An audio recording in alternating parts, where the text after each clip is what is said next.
Fala galera, beleza? Nesse vídeo aqui agora nós vamos falar um pouco sobre propriedades mecânicas dos metais. Essa é a nossa segunda aula de materiais de construção. E mais uma vez eu lembro que as aulas desse canal não são voltadas a te ensinar toda a demanda teórica de determinados assuntos. Aqui a gente vai estudar o que realmente cai em concurso público da área da mecânica, beleza? Vamos começar aqui com o ensaio de tração, que é utilizado para verificar a deformação de um metal conforme a tensão de tração, aplicada em um corpo de prova com diâmetro menor ao longo da região central. Vocês podem ver aqui, tem um corpo de prova nessa figura aqui, e uma máquina, né, com dois eixos, com dois parafusos sem fim, que vão tracionando um corpo de prova com um extensômetro medindo ali a variação da deformação do material no centro, que é uma região onde você tem, como eu disse aqui no texto, né, você tem uma seção mais fina, justamente para você concentrar a deformação nesta região do corpo de prova. Algumas definições são importantes nesse momento, né? Tensão de engenharia, que é a força sobre a área, aqui na esquerda, e a deformação de engenharia, que é a variação do comprimento sobre o comprimento inicial, né? Essa é a deformação de engenharia, ela é adimensional, né? Geralmente dados em milímetros sobre milímetros, né? O comportamento de tensão-deformação. Comportamento elástico. O que é o comportamento elástico? Depois que você aplica uma tensão no material, até determinada tensão, a deformação que se cria com a aplicação daquela tensão, após retirada da tensão, ela desaparece, não tem mais deformação, não existe deformação residual. Já no caso do comportamento plástico, depois de aplicado determinado nível de tensão, você vai passar por um limite, o qual você vai ter uma deformação residual depois da retirada da tensão. Comportamento elástico, vamos falar um pouco dele aqui. No comportamento elástico tem uma coisa muito interessante, que é os corpos, eles obedecem à lei de Hooke, né? Os corpos metálicos, eles obedecem à lei de Hooke nessa fase elástica. Então você tem ali que a tensão é igual ao módulo de elasticidade, ou módulo de Young, vezes a deformação de engenharia. O módulo de módulo de elasticidade ou de Young, né? Quanto maior o valor do módulo, maior será a rigidez do material. Ou seja, o módulo de elasticidade, ele diz o quão rígido é o material. A gente vai ver isso facilmente na curva de tensão-deformação aqui de materiais dúteis e frágeis, um pouquinho mais à frente, né? A lei de Hooke também é aplicada em materiais em cisalhamento, né? Você tem a Tesla igual a G vezes gama, onde G é o módulo de cisalhamento e gama é a deformação causada pelo cisalhamento, que é igual a tangente de θ, né? Esse ângulo θ que você está vendo aí desenhado nesse desenho abaixo aqui, né? Esse cubo indeformado. Propriedades elásticas dos materiais. Coeficiente de Poisson. É muito importante que a gente conheça essa propriedade, porque ela cai muito nas provas, né? Cai muito, né? Você tem aí que o coeficiente de Poisson é igual a menos deformação de engenharia lateral sobre a deformação longitudinal. Isso também vai ficar muito claro para a gente quando a gente for trabalhar aqui um pouquinho mais à frente na análise do gráfico de tensão-deformação. Mas basicamente, para vocês entenderem o motivo do sinal negativo, né? Quando você tem um corpo de prova, né? Digamos aqui, você tem um corpo de prova. Aí você começa a esticar esse corpo de prova. Aqui na região central, você vai começar a ter uma deformação negativa, né? A tua seção vai começar a diminuir, né? Vai fazer uma estricção.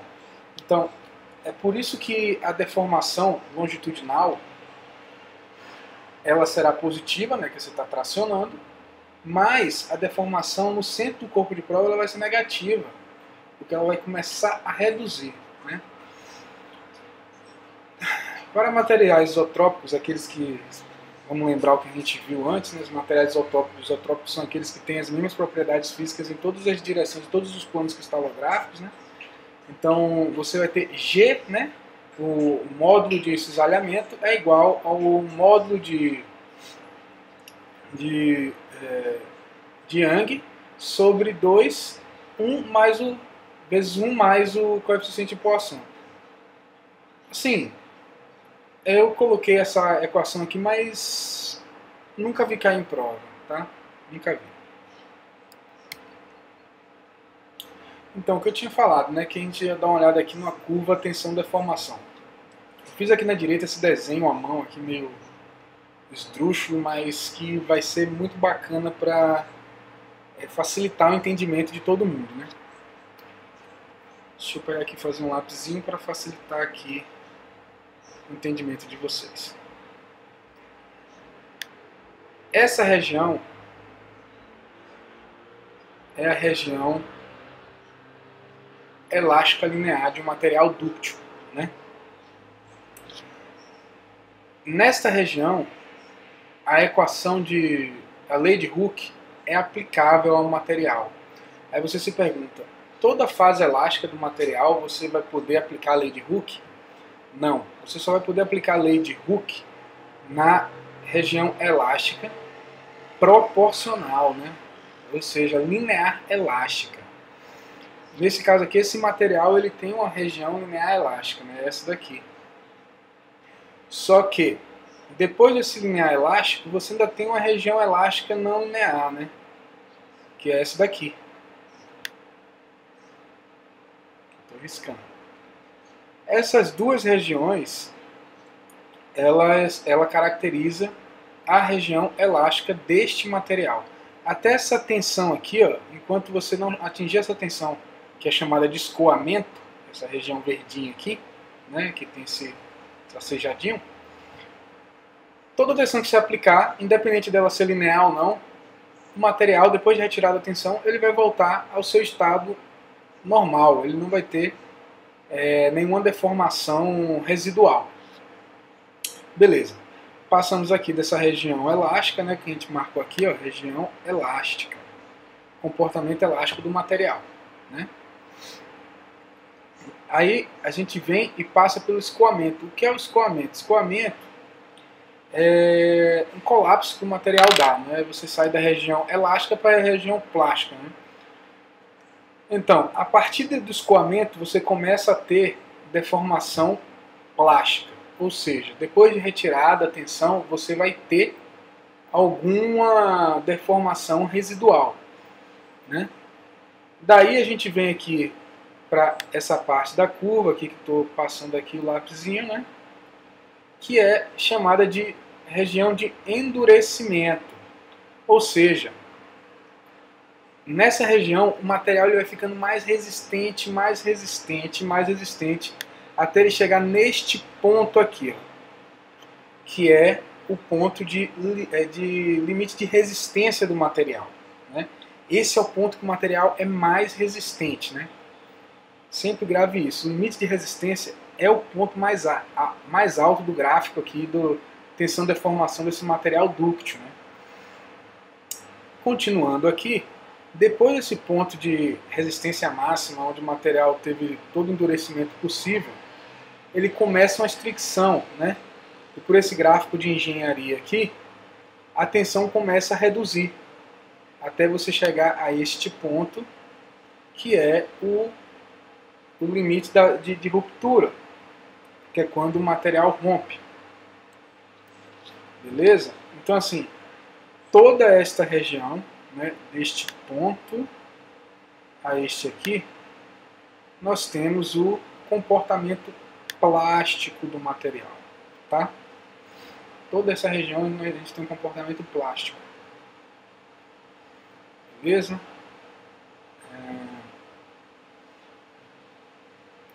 Eu vou passar aqui rapidinho para a gente entender. Essa curva que eu acabei de desenhar desse material dúctil, né, é importante dizer, essa curva de material dúctil, ela representa a curva de um material uma curva de engenharia, né? Uma curva de estudo. Porque a curva real mesmo, depois do limite de resistência, a tensão aumenta. Por quê? A região de fricção é justamente a região onde a seção do material começa a afinar, ela vai afinando, afinando, afinando. Para uma análise macroscópica, né, você está pegando o teu equipamento, você está reduzindo a tensão do equipamento aqui, concorda comigo? Porque você tem uma superfície, você tem uma seção menor, você precisa aplicar uma tensão menor para você romper esse material. E por isso que a curva começa a reduzir aqui.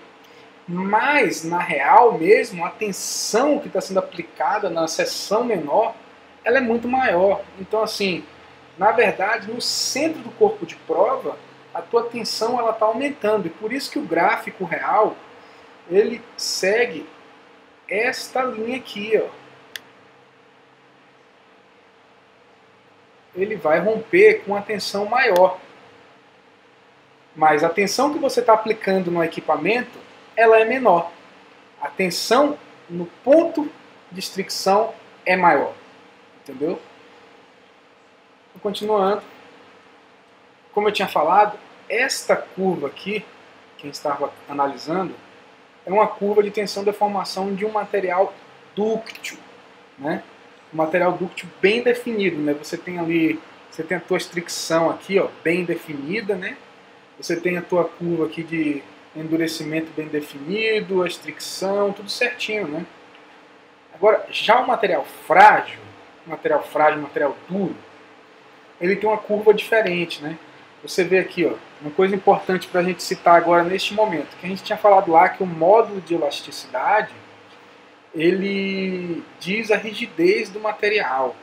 Quanto maior ele for, mais rígido é o material. Quanto mais rígido, a tendência é que ele seja aqui mais frágil, né? Ele vai ter essa curva mais acentuada aqui, né? Mais vertical, né? Então, esse material frágil aqui, ele tem um módulo de elasticidade maior do que esse material dúctil aqui. Ok? Então, o material frágil ele vai ter um comportamento diferente. Ele não necessariamente vai precisar escoar antes de romper. O material frágil ele rompe de forma abrupta, né? Você vem aplicando a tensão, tensão, tensão, tensão, a deformação não é grande, como vocês podem ver, não é uma deformação grande, e o material vem e rompe, certo? Agora tem algumas outras coisas que ainda a gente pode extrair desse gráfico ainda, né? Coisas importantes, né? Que é a região de resiliência. O que é resiliência?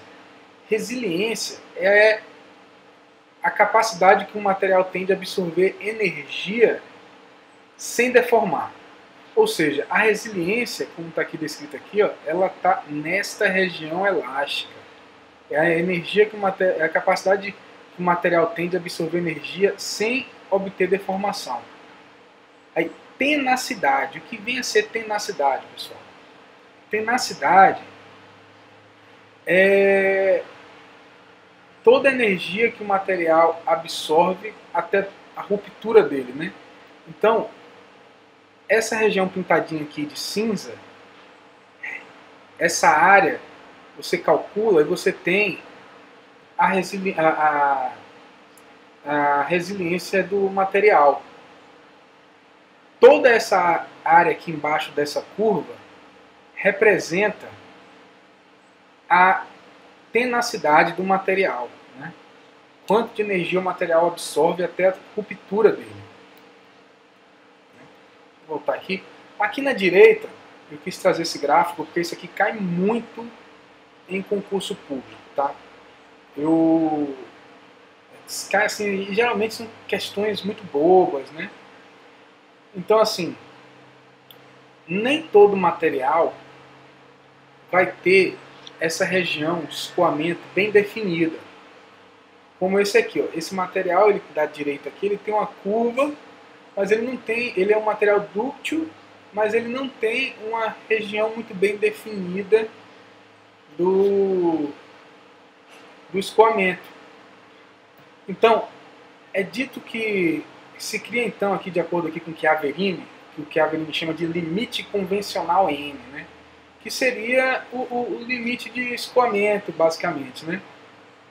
Para um material que não tem uma definição, não tem uma boa definição do limite de escoamento, você vai ter aqui a tensão aplicada e quando retirada a tensão, você vai vir essa curva aqui retornando aqui, ó. Quando a deformação residual for 0,002, disse que esse é o ponto de escoamento do material, né? Esse aqui seria o ponto de escoamento, né? Então, assim, esse 0,002 cai muito nos gráficos de concurso, né? O cara te bota uma curva e joga esse 0,002 lá no meio, lá, e faz alguns questionamentos, né, para você sobre a curva. São, como vocês podem ver, são questionamentos simples que, se você erra, todo mundo te passa, tá? Aqui eu trouxe, em virtude de a gente ter trabalhado aqui dois gráficos, né, o gráfico dúctil, esse aqui, e o gráfico frágil, esse aqui, né, desse gráfico de tensão-deformação. Eu trouxe aqui as duas superfícies de fratura dos materiais. Esse aqui é muito questionado, né? Fratura dúctil, você vai ter, gente, a famosa superfície taça, né? Taça, cone.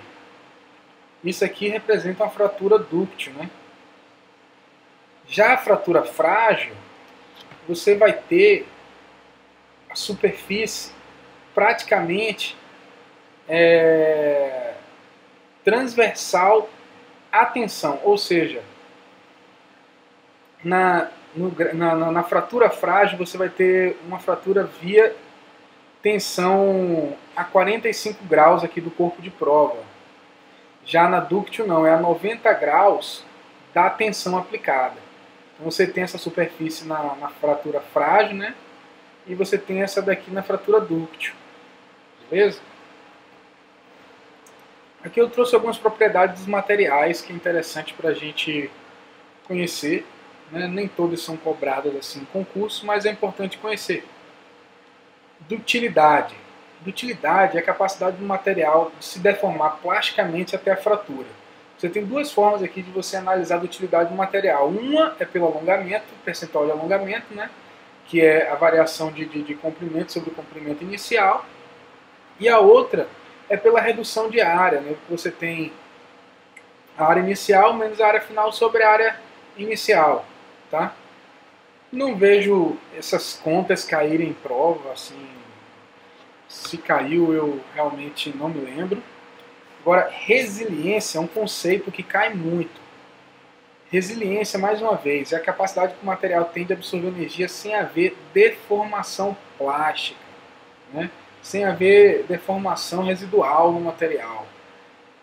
Essa resiliência ela é dada pela área a área abaixo da curva na região elástica do material, que é essa aqui, ó. Resiliência é dada por essa área aqui, pintada de cinza. Né? E você pode calcular por essas fórmulas aqui, né? A resiliência é dada igual a metade da tensão, né? Vezes a deformação de engenharia. Ou por metade da tensão ao quadrado sobre o módulo de elasticidade. Já a tenacidade é a capacidade do material absorver energia até a sua fratura. Ela é representada por toda essa área, né? É o cálculo de toda essa área aqui, ó, abaixo da curva tensão-deformação. Né? A dureza é a capacidade que o material tem de resistir à impressão ou risco. Né? Em outras aulas a gente vai discutir melhor, através dos ensaios, né, dos materiais, essas propriedades, né, de forma mais aprofundada. Então, galera, é importante que vocês façam bastante exercício. Eu pretendo fazer aqui um vídeo depois que eu acabar todas as aulas de materiais, um vídeo em que eu vou responder diversas questões de materiais de construção, e eu pretendo fazer isso em todas as disciplinas que eu colocar aqui no canal. Eu pretendo navegar em todas as disciplinas que caem em concurso público, né? Obviamente eu não sou o dono do conhecimento, né? E vou precisar de um tempo, vou estudar, vou lembrar algumas coisas para trazer o melhor e mais objetivo possível os temas que caem realmente em concurso. Então, assim, sempre lembrar, estudar para concurso não é estudar para a universidade, não é estudar para a faculdade, não é estudar para a prova do professor mais difícil da faculdade. Estudar para concurso é fazer dessa forma que eu fiz, né? É você conhecer todos os conceitos e resolver muita questão. Tem coisas que você vai aprender em questões, cara, que são que as provas, né, as bancas gostam muito de questionar e que na sua leitura num livro, por exemplo, está num parágrafo só que quando você vai para uma questão, você não lembra que você leu aquilo. Então, assim, fazer muita questão é importante, beleza? Até a próxima.